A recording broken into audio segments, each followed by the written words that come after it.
ऐसी बुक जो आपको हेल्प करती है आपके लाइफ के पर्पस को ढूंढने के लिए, जिसके बाद आप अपनी ज़िंदगी को खुशहाल तरीके से और लंबा जी सकते हो। अभी तक अपनी पिछली वीडियोस के अंदर हम इसके 3 चैप्टर्स की समरी को कवर अप कर चुके हैं, तो अगर आपने नहीं देखा है तो वो वीडियो के डिस्क्रिप्शन में लिंक है, वहां से जाके आप चेकआउट कर सकते हो, जिसमें हमने सीखा है कैसे आप यंग रह सकते हो बूढ़े होते हुए, और वो छोटी छोटी चीजें जो कि आपको मदद करती हैं खुश रहने के लिए और लंबा जीवन व्यतीत करने के लिए। चैप्टर नंबर 3 में हमने सीखा था कि कैसे आप लंबा और खुशहाल रह सकते हो अपनी लाइफ के पर्पस को यानी उद्देश्य को फिगर आउट करके। और आज के चैप्टर नंबर 4 के अंदर हम डिस्कस करने वाले हैं how to turn work and free time into spaces for growth, यानी कि काम को और फ्री टाइम को आप अपनी ग्रोथ के लिए कैसे इस्तेमाल कर सकते हो। तो इस चैप्टर की आज मैं आपको समरी शेयर करने वाला हूँ एंड आई होप कि आपको ये समरी पसंद आएगी। अगर इसमें से कुछ भी छूट जाता है या फिर आपको कोई चीज़ समझ नहीं आती है तो वीडियो के कमेंट सेक्शन में आप अपना फीडबैक देना मत भूलिएगा। वेलकम है आपका फैसिनेटेड मोहित चैनल में। चैप्टर के अंदर से मैंने कुछ नोट्स बनाए हैं, जो नोट्स मैंने इस पेज पे लिख लिए हैं ताकि समरी को समझाने में आसानी रहे। तो चलिए हम बात करते हैं इस चैप्टर के सबसे मेन एंड इम्पॉर्टेंट पॉइंट की, जिसका नाम है फ्लो। अब फ्लो होता क्या है, सबसे पहले ये समझते हैं what is flow. Simple words के अंदर हम कहें तो कोई भी ऐसा काम जिसे करने में आपको मजा आए, आपको समय का पता ही ना चले, उसे कहते हैं फ्लो। अब इस स्टेट ऑफ फ्लो तक पहुंचने के लिए आपको करना क्या पड़ता है वो समझते हैं। हमें अपना समय ऐसी चीजों में लगाना होगा जिससे हम स्टेट ऑफ फ्लो में पहुंच सके। For example Virat Kohli regular basis पे क्रिकेट की प्रैक्टिस करते हैं सो दैट कि वो उस स्टेट ऑफ फ्लो में पहुंच सके। उसी तरीके से धोनी हो या फिर शाहरुख खान हो, वो रेगुलर बेसिस पे अपनी एक्टिंग की प्रैक्टिस को इम्प्रूव करते हैं ताकि वो उस स्टेट ऑफ फ्लो को पहुंच सके। क्या होगा अगर आप स्टेट ऑफ फ्लो की सिचुएशन में पहुंच जाते हो? इसका जवाब है कि हम किसी भी टास्क को बिना किसी डिस्ट्रैक्शन के इजीली विद फोकस के साथ कर पाते हैं। कुछ स्ट्रैटेजीज जिसका आप यूज कर सकते हो इस स्टेट ऑफ फ्लो को एक्सेस करने के लिए या फिर इस स्टेट ऑफ फ्लो तक पहुंचने के लिए। स्ट्रैटेजी नंबर 1 चैप्टर के अंदर डिस्कस किया गया है कि हमें एक डिफिकल्ट टास्क चूज करना चाहिए। अब ये टास्क इतना भी डिफिकल्ट नहीं होना चाहिए कि आप इसे फर्स्ट टाइम में कर ही ना पाओ। टास्क मॉडरेट लेवल का होना चाहिए जो कि आपके कंफर्ट जोन से थोड़ा सा बाहर निकल करके हो। फॉर एग्जाम्पल, अगर आप रोज बुक्स के 10 पेजेस पढ़ पाते हो तो आप एक नेक्स्ट टारगेट सेट कर सकते हो 15 पेजेस पर डे का। ये आपके कंफर्ट जोन से थोड़ा सा जाके बाहर है। अगर आप रोज 10 पेज पढ़ रहे हो और आप टारगेट सेट कर लेते हो कि अब से मैं रोज 50 पेज पढ़ूंगा, तो वो बिल्कुल भी आपके लिए पॉसिबल नहीं होगा एंड वो एक बर्डन के तौर पर आपके लिए काम करने पर लगेगा, जिसकी वजह से आप एग्जैक्टली स्टेट ऑफ फ्लो पे नहीं पहुंच पाओगे। तो आपको अपने कंफर्ट जोन से बाहर निकलकर एक मॉडरेट लेवल के डिफिकल्ट टास्क को सेलेक्ट करना है एंड उसके ऊपर काम करना है। लेकिन ये टास्क रेजोनेट करना चाहिए एक ऐसी चीज से जिसके अंदर आपका पैशन हो और आपका पर्पस हो एंड आप उसी चीज के अंदर ही आगे बढ़ना चाहते हो। स्ट्रैटेजी नंबर 2 है having a clear concrete objective. आपका एक बिल्कुल और क्लियर कॉन्क्रीट ऑब्जेक्टिव यानी उद्देश्य होना चाहिए कि एग्जैक्टली आपको क्या चाहिए और आपको क्या करना है, कब करना है, कैसे करना है। स्ट्रैटेजी नंबर 3 एंड ये मोस्ट इंपॉर्टेंट है आजकल के लोगों के लिए, मेरे लिए भी एंड आपके लिए भी। Concentrate on a single task. हमें एक सिंगल टास्क पे कंसंट्रेट करना चाहिए। आज के इस रिवॉल्यूशनाइज टाइम के अंदर, मॉडर्नाइजेशन के अंदर, मैं हूं या फिर आप हो, हम लोग मल्टीटास्किंग करना पसंद करते हैं। हम लोग खाना खाते वक्त टीवी देखना पसंद करते हैं, मोबाइल यूज करते वक्त बुक पढ़ना पसंद करते हैं या फिर मैथ सॉल्व करना पसंद करते हैं। That is multitasking. अब मल्टीटास्किंग से एग्जैक्टली होता क्या है? देखो, कुछ लोगों के लिए मल्टीटास्किंग बहुत इजी होता है, बट कुछ लोगों के लिए मल्टीटास्किंग एक नेगेटिव वे में इम्पैक्ट डाल सकता है। एज अ बिगिनिंग जब हम किसी नई स्किल्स को सीखने की कोशिश कर रहे हैं या फिर किसी चीज के अंदर मास्टरी हासिल करना चाहते हैं, तो हम लोगों को मल्टीटास्किंग के बजाय सिंगल टास्किंग परफॉर्म करनी चाहिए। अगर आप मल्टीटास्किंग परफॉर्म करते हो तो इससे आपकी जो प्रोडक्टिविटी रेट है वो 60% से डिक्लाइन हो जाएगा एंड आपका जो IQ लेवल होता है ना, यानी सोचने की क्षमता या फिर किसी भी चीज को बहुत अच्छे तरीके से करने की क्षमता, वो 10 पॉइंट से डिक्रीज हो जाएगा। अब आप फ्लो के चांसेस को बढ़ा कैसे सकते हो, यानी ये जो स्टेट ऑफ फ्लो है इस तक पहुंचने के जो चांसेस हैं उसको आप कैसे बढ़ा सकते हो ताकि आप भी इस स्टेट ऑफ फ्लो में पहुंच सको और इसके फायदे ले सको।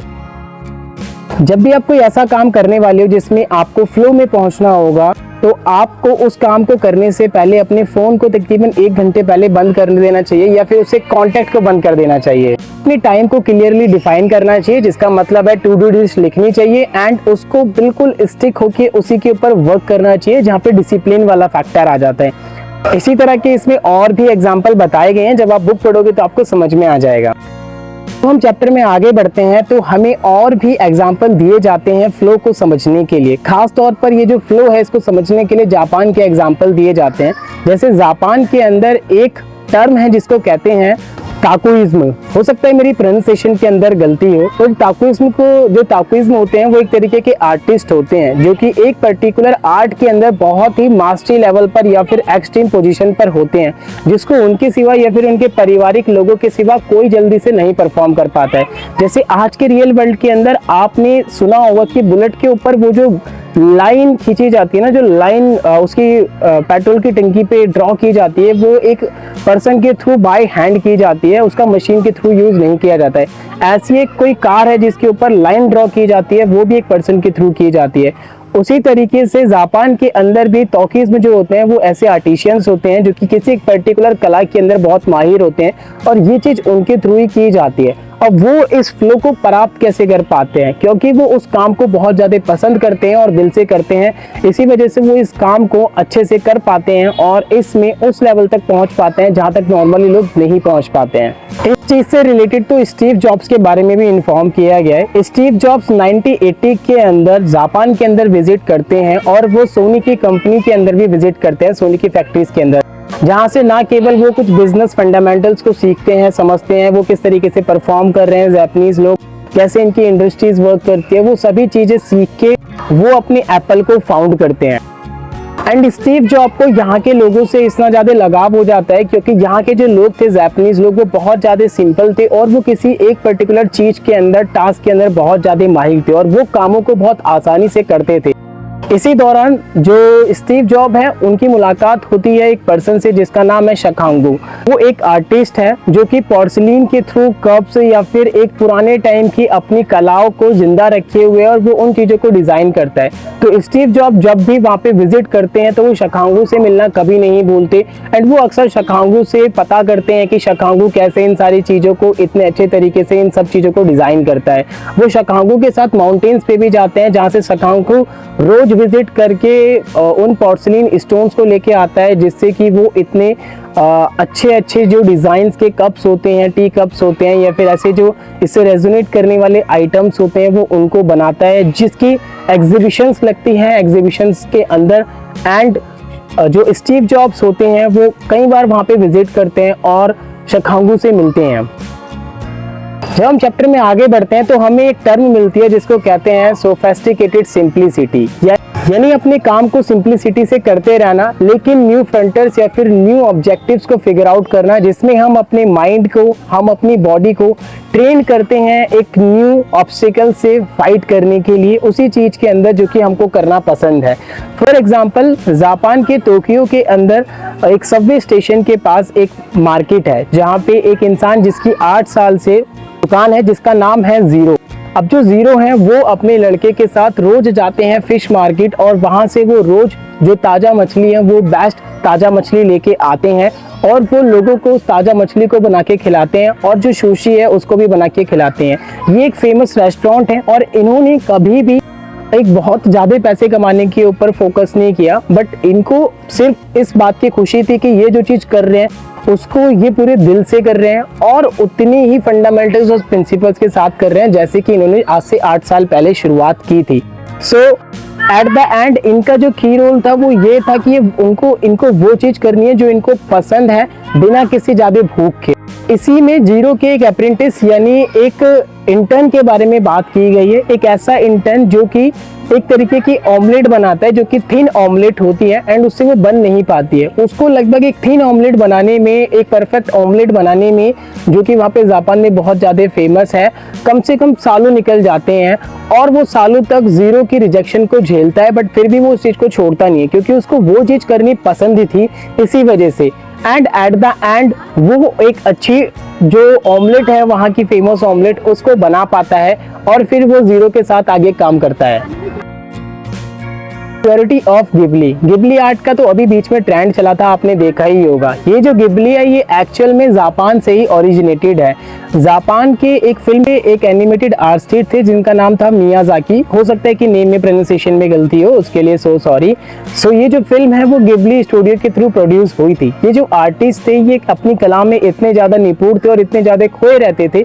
जब इनके ऊपर एक डॉक्यूमेंट्री बनाई गई तो उसमें दिखाया गया कि कैसे ऑफिस में सभी लोग मतलब कि मीटिंग्स वगैरह अटेंड करते रहते थे और ये अपना कोने में बैठ के बस एनिमेटेड ड्राइंग्स करते रहते थे। ये कंप्यूटर का यूज ना करके हर एक डिटेल्ड चीज को, एनिमेशन को अपने पेजेस पे ड्रॉ करते थे। So this is how this जो मियाजाकी हैं वो इस तरीके से काम करते थे। इवन जब इन्होंने कुछ सालों बाद रिटायरमेंट ली तो रिटायरमेंट लेने के बाद भी ये नेक्स्ट डे तुरंत स्टूडियो में पहुंच गए और वहां पे ये अकेले में पेंटिंग्स करते हुए, एनिमेशंस ड्रॉ करते हुए पाए गए। सो आपने देखा होगा कि अक्सर हमारे डैड जो कि छुट्टी पे होते हैं फिर भी वो कुछ ना कुछ काम करते रहते हैं, क्योंकि वो उस स्टेट ऑफ फ्लो में पहुंच जाते हैं जब उनको कभी भी आराम करना पसंद ही नहीं होता है। उन्हें पसंद होता है कि वो कुछ ना कुछ करते रहें या फिर वो चीज करते रहें जो उनको पसंद है। सो पॉइंट ये है कि अगर आप इस पूरी बुक्स के चैप्टर्स को पढ़ोगे तो ये पूरी बुक्स के जो चैप्टर्स हैं, इसके जो पॉइंट्स हैं वो घूम फिर कर सिर्फ एक ही बात पर आते हैं कि अगर आप वो कर रहे हो जो आपको पसंद है, आपकी जो लाइफ का पर्पस है, जो इकिगाई है, तो लाइफ में आप कभी भी बोर नहीं होगे, आपको वो चीज कभी छोड़ने का मन नहीं करेगा, चाहे आप रिटायर क्यों ना हो जाओ। और ये चीज आप तब तक करोगे जब तक कि आपकी डेथ नहीं हो जाती है। एंड अक्सर आपने लोगों को देखा होगा आपके आसपास में जो कि ऐसे करते करते चले गए हैं इस दुनिया से, बट स्टिल हम तभी भी उन लोगों को याद रखते हैं। नाउ इस चैप्टर के एंड होने में एक टर्म का यूज किया गया है, एंजॉइंग मेंटेन टास्क, यानी कि माइक्रो फ्लो को एंजॉय करना। अब माइक्रो फ्लो क्या होते हैं और मेंटेन टास्क क्या होते हैं? ऐसे काम जिसको करने में आपको बिल्कुल भी मजा आना है, जैसे फॉर एग्जाम्पल कि खास तौर पर बर्तन वगैरह धोना या फिर झाड़ू पोछा लगाना, ऐसे टास्क जो रोजमर्रा की जिंदगी से जुड़े हुए हैं और उन्हें करने में आपको मजा नहीं आता है। लेकिन अगर आप इन टास्क में से कुछ टास्क को परफॉर्म करना शुरू करोगे तो आपको क्लियरिटी मिलेगी, क्योंकि जब हम कुछ ऐसे टास्क करते हैं और खुशी से करते हैं तो आपका माइंड शांत होता है, आपको क्लैरिटी मिलती है एट द एंड आपको कुछ अलग काम कर, आपका जो इकिगाई है आपको वो काम करने में भी मजा आता है। फॉर एग्जाम्पल बताते हैं कि जो बिल गेट्स हैं उन्हें रोज रात को बर्तन धोना पसंद है, तो वो अक्सर रात को अपने बर्तन खुद से धोते हैं, उस समय उनको रिलैक्स फील होता है। एंड चैप्टर के एंड में इंस्टेंट वेकेशन के बारे में डिस्कस किया गया है। Instant vacation is directly equal to meditation, यानी कि आप डायरेक्टली उस जगह पे पहुंच सकते हो जहां पे आप पहुंचना चाहते हो इमेजिन करके। अब वो सिर्फ एक ही चीज से पॉसिबल हो सकता है, वो है मेडिटेशन। इसमें ये बताते हैं कि जब भी लोग मेडिटेशन स्टार्ट करते हैं तो वो अक्सर ये गलती करते हैं कि वो सोचते हैं कि डे 1 से ही वो उस ध्यान वाली अवस्था में पहुंच जाएं जहाँ पे जैसे वो आंखें बंद करे तो उनको कोई ख्याल ना आए, उनको भगवान देखने लगे या वो जो सोचना चाहते हैं वो चीज सोचने लगे। तो ये कहते हैं कि हमारे अंदर जो थॉट्स आ रहे हैं आंखें बंद करने के बाद हमें उन्हें आने देना चाहिए, ना कि हमें उन्हें रिजेक्ट करना चाहिए या फिर हमें उनको रोकना चाहिए, उनको हमें बस आने देना चाहिए। जब आप ये चीज स्टार्टिंग में करोगे, मेडिटेशन करोगे, तो हो सकता है कि आपको जो अल्फा वेव है या फिर जो थीटा वेव्स है, ये ऐसी वेव्स होती हैं जिससे आपके माइंड के अंदर काल्मनेस आती है एंड आपको क्लियरिटी मिलती है। तो जो एक्सपीरियंस मेडिटेशर्स होते हैं, जो एक्सपीरियंस मेडिटेशन करने वाले लोग होते हैं, उनको ये जो वेव्स होती हैं वो इनको जैसे वो आइज क्लोज करते हैं, जो एक्सपीरियंस है उनको तुरंत आ जाती हैं। अब क्योंकि मैं डे 1 पे करूंगा तो हो सकता है कि मुझे 2 घंटे लग जाए, 3 घंटे लग जाए, हो सकता है 1 महीने बाद मुझे वो वेव्स देखने को मिले। अच्छा, ये वेव्स वो वेव्स होती हैं जो हमें सोने के बाद आती हैं, जिसकी वजह से हम शांति से सो पाते हैं। ठीक है, सो अगर आपको अपनी लाइफ का पर्पस फिगर आउट करना है या फिर आपको थोड़ा आगे बढ़ना है तो आपको मेडिटेशन करना बहुत इंपॉर्टेंट है। और इसी वजह से अगर आप आज के सराउंडिंग में देखोगे तो इतने ज़्यादा योगा सेशंस, इवन मैं जब ऋषिकेश गया था तो हम जो इंडियंस हैं वो अभी इस टाइम पे योगा पे, मेडिटेशन पे इतना ध्यान नहीं दे रहे एज कम्पेयर टू जो आउटसाइडर्स हैं, जो फॉरेनर्स हैं, वो इस चीज़ पे बहुत फोकस्ड है। एंड दैट इज़ वाई, क्योंकि जो अमेरिकन्स हैं, ठीक है, या फिर जो बाहर के अदर कंट्रीज के लोग हैं, वो हमसे डेवलपमेंट में बहुत आगे हैं। तो आज हम जो लोग कर रहे हैं वो लोग साल पहले वो चीज करके छोड़ चुके हैं, तो हमसे वो लोग 20 साल कितने साल एडवांस है। तो पॉइंट ये है कि उन लोगों को पता चल चुका है, ठीक है, कि मेडिटेशन इज इम्पॉर्टेंट, क्योंकि वो ऐसे एक्टिव लाइफ जी रहे हैं जो कि बहुत ज़्यादा ख़राब है एंड उन लोगों को मेडिटेशन की नीड है। तो हम लोग 20 साल पहले हैं और हम लोग अपनी आंखों से देख पा रहे हैं कि भाई फॉरेनर्स मेडिटेशन पे इतना ध्यान दे रहे हैं, बट हम ध्यान नहीं दे रहे हैं। और ये हमारे लिए फायदे वाली बात है एग्जैक्टली इस पॉइंट पे कि भाई अगर वो लोग इतने मॉडर्न होकर योगा वोगा कर रहे हैं, मेडिटेशन कर रहे हैं, तो यानी हमें भी करना चाहिए। हम वेस्टर्न तरीके के कपड़े तो पहनना पसंद करते हैं, स्पेशली जो गर्ल्स होती हैं वेस्टर्न तरीके के कपड़ा तो पहनना पसंद है, बट वेस्टर्न वाले लोग कर क्या रहे हैं, किन चीज़ों को अडॉप्ट कर रहे हैं। अगर वो चीज़ हमारे इंडिया में रहते हुए, इंडिया के अंदर इस चीज़ का सबसे ज़्यादा गढ़ है। ऋषिकेश अगर आप जाओगे तो देखोगे इतने सारे योगा सेंटर्स हैं, फॉरेनर्स स्पेशली वहीं आते हैं। हम लोग तो बस वहाँ पे जाते हैं क्या करने के लिए, रिवर राफ्टिंग करने के लिए, वाटरफॉल्स देखने के लिए, और फिर बस स्कूटी पे गेड़ी मार के घूम पा रही है घर आ जाते हैं। बट जो फॉरेनर्स है वो वहाँ पे जाते हैं एग्जैक्टली मेडिटेशंस के लिए, जो रियल सोल है ऋषिकेश की उसको अडॉप्ट करने के लिए, उसको समझने के लिए। सो पॉइंट यही है कि अगर आपको लाइफ में एक लेवल पर पहुंचना है तो मेडिटेशन करना जरूरी होगा। इवन अगर आप आजकल देखोगे तो जो विराट कोहली जी हैं, वो जो बाबा है, मेरे को बाबा जी का नाम याद नहीं आ रहा, मैं अक्सर उनको सुनता रहता हूँ, प्रेमानंद महाराज जी। वो प्रेमानंद महाराज जी के पास जा रहे हैं, राधा नाम का जप कर रहे हैं, मेडिटेशन कर रहे हैं। क्यों कर रहे हैं? उनके इतने सारे फॉलोवर्स हैं, इतने सारे फॉलोवर्स होते हुए भी, इतना पैसा होते हुए भी, because he knows the real value कि हाँ भाई मेडिटेशन से आप उस लेवल पे पहुंच सकते हो जो कि आप अभी हो वहां से नहीं पहुंच पाओगे। तो ये थी इस चैप्टर की समरी। आई होप कि आपको ये समरी समझ में आई हो, क्योंकि मैंने आज का जो शूट है वो छत पे करना डिसाइड किया था। तो अभी मुझे नहीं पता कि मैं कैसा दिख रहा हूँ, कैसा नहीं दिख रहा हूँ, मेरे पीछे से आपको लाइट आ रही है, नहीं आ रही है, या फिर कैसा सीन चल रहा है, आई डोंट नो। बट अगर आपको ये अच्छा लगा हो समरी तो आप मेरे को जरूर कमेंट सेक्शन के अंदर बताना। एंड मैं अभी एक मिशन पर हूँ, मेरा अभी एक टारगेट है, मैंने एक गोल क्रिएट किया हुआ है कि मैं एक $1 बिलियन की कंपनी खड़ी करने वाला हूँ बाय द एंड ऑफ 2035, 20 नवंबर। सो अगर आपको उससे रिलेटेड शॉर्ट्स वीडियोस देखनी है तो मेरे चैनल पे शॉर्ट सेक्शन पे अगर आप जाओगे तो उस चैनल से रिलेटेड मैं रोज रात को 12 बजे वीडियो डालता हूँ, तो आप नेक्स्ट मॉर्निंग में देख सकते हो। एंड अगर आप अपनी लाइफ में कुछ सच में हासिल करना चाहते हो तो उन शॉर्ट्स के थ्रू आप मेरे साथ कनेक्टेड रह सकते हो, ताकि हम और आप मिलकर अपनी लाइफ में कुछ बड़ा क्रिएट कर पाए, एक इम्पैक्ट डाल पाए सोसाइटी पे, अपनी फैमिली पे, ताकि जो लेगेसी है आपके जाने के बाद भी वो बनी रहे और आपकी फैमिली को, आपके ब्रदर्स को, आपके बच्चों को वो चीज़ कभी भी फेस ना करनी पड़े जो कि आप कर रहे हो।